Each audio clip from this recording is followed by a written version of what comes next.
Muhammad مہد Attari London you کے سے حاضر ہوا ہوں۔ میرے اہل سنت کی بارگاہ میں سوال ہے کہ ہم ابھی لائن میں لگے ہوئے تھے ملاقات کرنے کے لیے، تو کچھ اسلامی بھائی یعنی پیچھے سے آ کے تو کراس کر کے آگے آگے جا رہے تھے، لوگوں کو ٹاپ کے آگے جا رہے تھے کہ ہم پہلے یعنی ملاقات کر لیں۔ اسی طرح جب ہم ادھر سو رہے ہوتے ہیں تو کوئی باتیں کر رہا ہوتا ہے اونچی، کوئی وائس میسیج اونچی اونچی بھیج رہا ہوتا ہے، تو ہمیں کیا یہ بھی ہماری تربیت کا حصہ ہے کہ ہمیں دوسروں کا احساس کرنا چاہیے کہ دوسروں کو ادنا سی بھی تکلیف نہ ہو؟ اللہ اکبر۔ اگر لائن اس لیے لگی ہے کہ ملاقات یہ کریں گے اور پراپر ایک ترکیب ہے، تو پھر تو جو اس طرح کراس کر کے اپنی وجہ اپنی مرضی سے جائے گا، وہ تو ایک طرح سے بندے کے حق تلف کر رہا ہے نا۔ کہ لوگ انتظار کر رہے ہیں، ایک لائن لگی ہوئی ہے اور یہ سسٹم بنا ہوا ہے، اب اس کو کراس کر کے تو جا نہیں سکتے، تو ان سب سے معافی اس کو مانگنی پڑے گی جو کراس کر کے گیا۔ جب کچھ لوگ سوئے ہوئے ہیں تو دوسرے اگر باتیں کر رہے ہیں تو یہ ان کو سوچنا چاہیے، باتیں کرنے والوں کو، کہ کیا اس وقت مجھے باتیں کرنی چاہیے، اڑا اڑی کرنی چاہیے، بلکہ اگر دو سوئے ہوئے ہیں یا ایک بھی کوئی سویا ہوا ہے تو فون بھی آتا ہے تو اس کی گھنٹی بھی سلو رکھی جائے، یہ ایسی رکھی جائے جس سے اس کو تکلیف نہ ہو۔ اب ایک دم ٹڑنگ ٹڑنگ شروع ہو جائے تو بازو کی نیند بیچاروں کی کچی ہوتی ہے، آنکھ کھل جاتی ہے، پھر آپ ہیلو او کر کے وہ لگے ہوئے ہیں۔ بعض اوقات لوگ فون پر اس طرح باتیں کر رہے ہیں ان کو ہوش ہی نہیں ہوتا، جیسے وہ سٹا کھیلتے ہیں،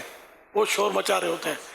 4 آنا 6 آنا 15 آنا، پتہ نہیں کیا کیا، وہ بہت پہلے دیکھیں ان لوگوں کے انداز گزرتے ہوئے، تو اس طرح وہ چیخ رہے ہوتے تھے۔ اب یہ اگر مسجد میں یا اس طرح کریں گے تو لوگوں کو تو تکلیف ہوگی نا یار۔ فون پر بات کریں، آپس میں بات کریں، ایون مسئلہ شریعت کا بتائیں، تب بھی کوئی سو رہا ہے تو زور سے تلاوت کی بھی اجازت نہیں ہے۔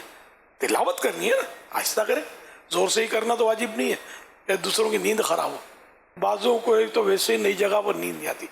بتیاں جل رہی، روشنی، اب اندھیروں کا عادی ہے، کوئی خاموش طبیعت ہے، کوئی پرسکون جگہ میں سونے کا عادی ہے، اب ایک تو بھیڑ میں وہ سویا ہوا ہے، نیند ویسے ہی کچی آ رہی ہے جا رہی ہے، اس میں کوئی بات نہیں کر رہا تو بیچارہ ظاہر وہ پریشان ہو جائے گا، پھر بعض اوقات نیند پوری نہیں ہوتی نا تو بیمار ہو جاتا ہے۔ نہیں کرنا چاہیے، احتیاط کرنی چاہیے۔ یہ ارشاد فرمائے کہ جیسا آپ نے فرمایا کہ